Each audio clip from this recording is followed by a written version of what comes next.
Hello friends, welcome to my channel study blogs with Shivendra.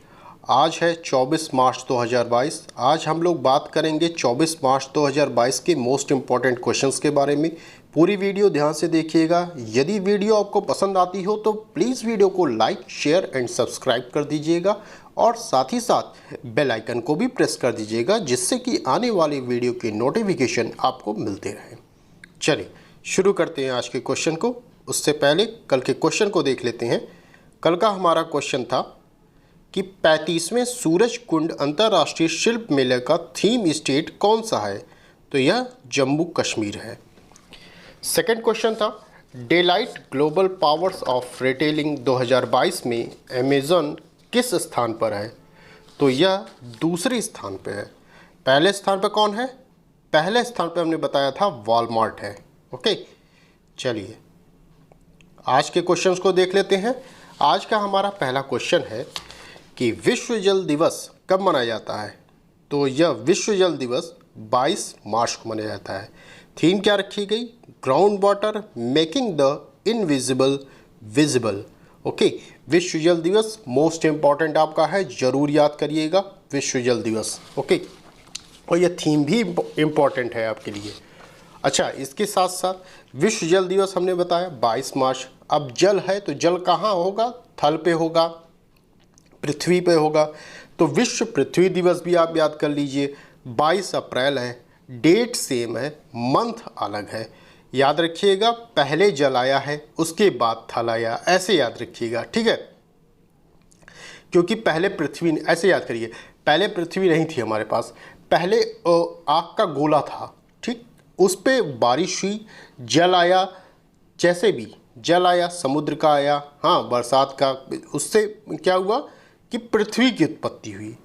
तो आप ऐसे याद करिएगा, पहले जल आया उसके बाद पृथ्वी आई। तो जल का 22 मार्च याद करिएगा, क्योंकि पहले है, तो मार्च पहले पड़ता है अप्रैल से, तो 22 मार्च हो गया। पृथ्वी आपका बाद में पड़ता है, पृथ्वी बाद में आई, तो 22 अप्रैल हो गया। डेट सेम है, मंथ अलग है, ये याद रखिएगा। 22 मार्च विश्व जल दिवस, 22 अप्रैल विश्व पृथ्वी दिवस। ओके, चलिए अब देखिए दिवस आया है तो दिवस के विषय में थोड़ा सा जल्दी से चर्चा कर लेते हैं हम लोग। 1 मार्च को 2 दिवस, विश्व नागरिक सुरक्षा दिवस और शून्य भेदभाव दिवस मनाया जाता है। 3 मार्च को विश्व वन जीव दिवस। 8 मार्च मोस्ट इम्पॉर्टेंट, मार्च मंथ का मोस्ट इम्पॉर्टेंट है, बार बार मैं बता रहा हूँ आपको, अंतर्राष्ट्रीय महिला दिवस। थीम क्या रखी गई? Gender equality today for a sustainable tomorrow. 9 मार्च धूम्रपान निषेध दिवस। यह मार्च महीने के दूसरे बुधवार को पड़ता है, ध्यान रखिएगा। 10 मार्च विश्व किडनी दिवस। यह मार्च के दूसरे गुरुवार को, इससे पहले वाला बुधवार को था मार्च के, यह कब है? मार्च के दूसरे गुरुवार को। थीम क्या रखी गई? Kidney health for all. 14 मार्च अंतर्राष्ट्रीय गणित दिवस। थीम क्या रखी गई? Mathematics unites. 15 मार्च विश्व उपभोक्ता दिवस। थीम क्या रखी गई? Fair digital finance. फिर है 16 मार्च राष्ट्रीय टीकाकरण दिवस। थीम क्या रखी गई? Vaccine work for all. Next है 20 मार्च अंतर्राष्ट्रीय प्रसन्नता दिवस। थीम क्या रखी गई? Keep calm, stay wise and be kind. और इसमें सबसे खुशहाल देश हमने बताया था आपको कि फिनलैंड है। प्रसन्नता दिवस 20 मार्च को मनाया जाता है। खुशहाल देश कौन? फिनलैंड। 21 मार्च अंतर्राष्ट्रीय वन दिवस और नस्ली भेदभाव के उन्मूलन के लिए दिवस। ये दोनों दिवस आपका 21 मार्च को पड़ रहा है, ठीक है? अंतर्राष्ट्रीय वन दिवस 21 मार्च को, नस्ली भेदभाव के उन्मूलन के लिए दिवस ये भी 21 मार्च को। अब ये हमने पढ़ा 22 मार्च विश्व जल दिवस। चलिए नेक्स्ट पॉइंट देखते हैं हम लोग। मणिपुर के मुख्यमंत्री को नियुक्त किया गया है। किसे बनाया गया है? मणिपुर का मुख्यमंत्री किसे नियुक्त किया गया है? तो मणिपुर का मुख्यमंत्री एन बीरेन सिंह को नियुक्त किया गया है। ये बीजेपी पार्टी से हैं, ये ध्यान रखिएगा। अच्छा, इन्होंने बीजेपी 60 सीटों में से, चूँकि 60 सीटें थीं वहाँ पे, 60 सीटों में 32 सीटों पर जीत हासिल की है, ठीक है, बहुमत हासिल किया है। तो बीजेपी ने 60 सीटों में से 32 सीटों पर जीत हासिल की है। मणिपुर में ऐसा पहली बार हुआ है कि बीजेपी की पूर्ण बहुमत की सरकार बनी है। ध्यान रखिएगा, यहाँ मणिपुर में पहली बार बीजेपी की पूर्ण बहुमत की सरकार है। अब देखिए मणिपुर आया है तो मणिपुर के विषय में थोड़ा जान लेते हैं। राजधानी क्या है मणिपुर की? इम्फाल। मुख्यमंत्री कौन है? एन बीरेन सिंह है जो अभी नियुक्त किए गए। राज्यपाल ला गणेशन है। झीलें कौन सी हैं? लोकटक झील मोस्ट इम्पॉर्टेंट यहाँ की झील है। और नेशनल पार्क कौन सा है? किबुल लामजाओ, ये मोस्ट इम्पॉर्टेंट आपका नेशनल पार्क है। और इसलिए और ज़्यादा मोस्ट इम्पॉर्टेंट ये इसलिए हो जाता है क्योंकि ये दुनिया का इकलौता तैरता हुआ नेशनल पार्क है। और किस झील पर है? ये लोकटक झील पर तैरता हुआ है। तो इससे आपके कई क्वेश्चन तैयार हो जाते हैं सिर्फ एक नाम याद करने पर। पहली चीज़ आप याद रखिएगा, किबुल लामजाओ जो है ये दुनिया का तैरता हुआ नेशनल पार्क है। किस पे? लोकटक पे है। और ये सभी चीज़ें कहाँ हैं? मणिपुर में है। ठीक, अब देखिए नेशनल पार्क में और है सिरोही राष्ट्रीय उद्यान, ये भी नेशनल पार्क यहीं का है, मणिपुर का ही है। दर्रे की बात की जाए तो तुजू दर्रा मणिपुर का है। चर्चित स्थल की बात की जाए तो इम्फाल कांगला पैलेस यहाँ के चर्चित स्थल है। ओके, चलिए नेक्स्ट देखते हैं हम लोग। नवा संयुक्त सैन्य अभ्यास LAMITIYE 2022 कहाँ आयोजित किया गया? लैमिट आई ये कहाँ आयोजित किया गया? तो यह सेशल्स में आयोजित किया गया है। ओके, लैमिट आई ये कहाँ आयोजित किया गया? सेशल्स में आयोजित किया गया। किन दो देशों के मध्य? तो एक तो भारत और दूसरा सेशल्स, क्योंकि सेशल्स एक देश का नाम है। ठीक है, तो ये सेशल भारत और सेशल के मध्य आयोजित किया गया है। और सेशल्स की मुद्रा यदि पूछी जाए आपसे तो रुपया है, ये ध्यान रखिएगा, ये पूछा जा सकता है आपसे कि रुपया है। देखिए सैन्य अभ्यास क्योंकि अगर नए कोई हुए हैं तो उनसे संबंधित भी चीज़ें पूछी जाती हैं, इसलिए मैंने यहाँ पे लिख दिया है। चलिए देखिए और भी सैन्य अभ्यास हुए हैं। अच्छा, ये जो सैन्य अभ्यास अब मैं बता रहा हूँ ये मोस्ट इम्पॉर्टेंट है, इनको आप छोड़िएगा नहीं, ज़रूर याद करके जाइएगा, कोई भी एग्ज़ाम आप देने जा रहे हैं। सैन्य अभ्यास में पहला हम याद करते हैं स्लिनक्स। इन सभी सैन्य अभ्यासों की चर्चा हम लोग कर चुके हैं पिछले वीडियो में। स्लिनक्स भारत व श्रीलंका के मध्य का सैन्य अभ्यास है।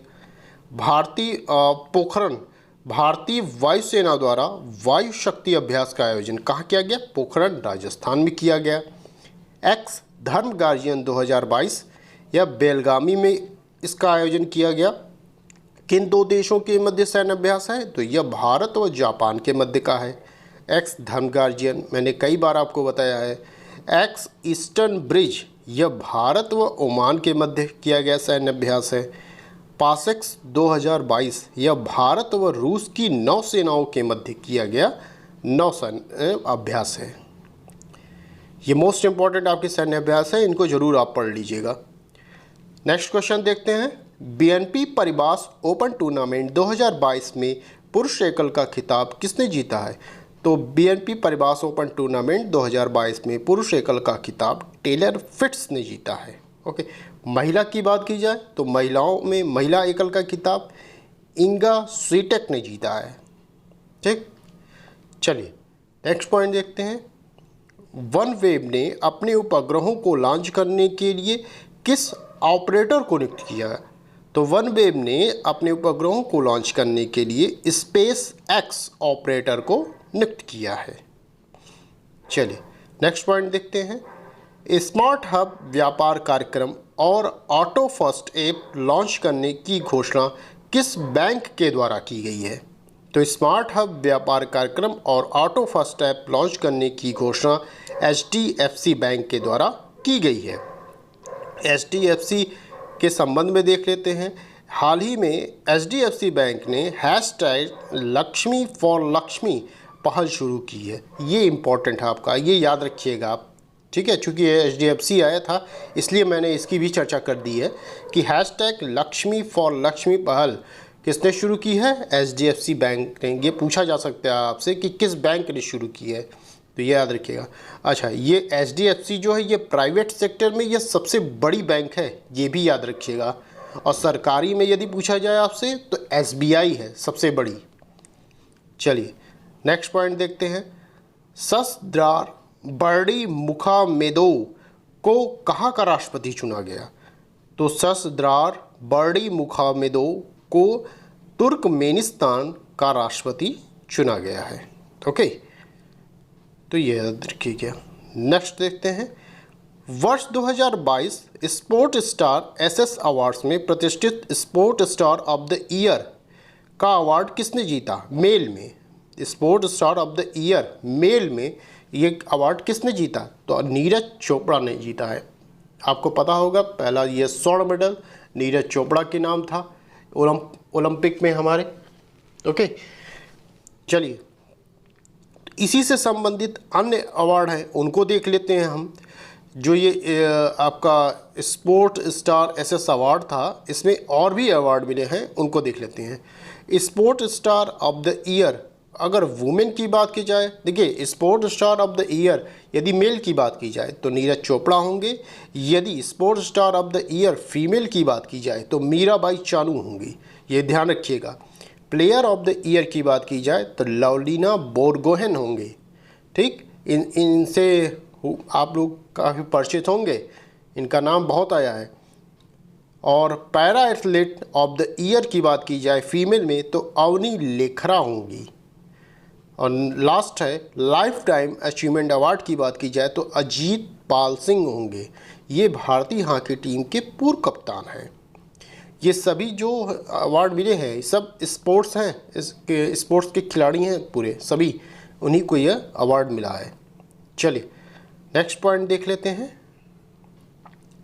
नेक्स्ट पॉइंट है हमारा, पखाल दिवस मनाया जाता है किस स्टेट में मनाया जाता है? पखाल दिवस तो यह ओडिशा में मनाया जाता है पखाल दिवस।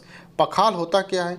एक्चुअली पखाल जैसे कि जो चावल हम बनाते हैं, चावल में जो पानी बनता है, गरम जो चावल जब हो जाता है तो उसमें पानी आ जाता है, तो पानी को ही पखाल कहते हैं। अर्थात चावल के पानी को पखाल कहा जाता है वहाँ ओडिशा में। ठीक है, तो ये पखाल दिवस कहाँ का है? ओडिशा का है। अब चूँकि ओडिशा आया है तो थोड़ी सी जानकारी हम ओडिशा के विषय में भी ले लेते हैं। ओडिशा की राजधानी क्या है? भुवनेश्वर है। अब भुवनेश्वर आया है तो भुवनेश्वर के विषय में आपको हमने बताया था पहले भी कि कोविड-19 मुक्त होने वाला पहला शहर बना था यह भुवनेश्वर। अब पहला राज्य पूछा जाए कि कौन था तो वह हिमाचल प्रदेश था, यह आप बताएंगे। मुख्यमंत्री कौन है वहाँ के? नवीन पटनायक हैं। झीलों की बात की जाए तो चिल्का झील मोस्ट इम्पॉर्टेंट आपकी ओडिशा की झील है, इसलिए यह ज़्यादा इम्पॉर्टेंट हो जाती है क्योंकि यह भारत में खारे पानी की सबसे बड़ी झील है, पहली बात। और दूसरी बात कि यह रामसर साइट में पहली रामसर साइट है। ठीक है, यह पहला रामसर साइट चिल्का झील को शामिल किया गया था, यह पहला बनाया गया था रामसर साइट। वर्तमान में आपसे पूछा जाए कि कितने रामसर साइट हैं तो 49 रामसर साइट इस समय वर्तमान स्थिति में हैं। नेशनल पार्क की बात की जाए तो सिमलीपाल राष्ट्रीय उद्यान है ओडिशा का।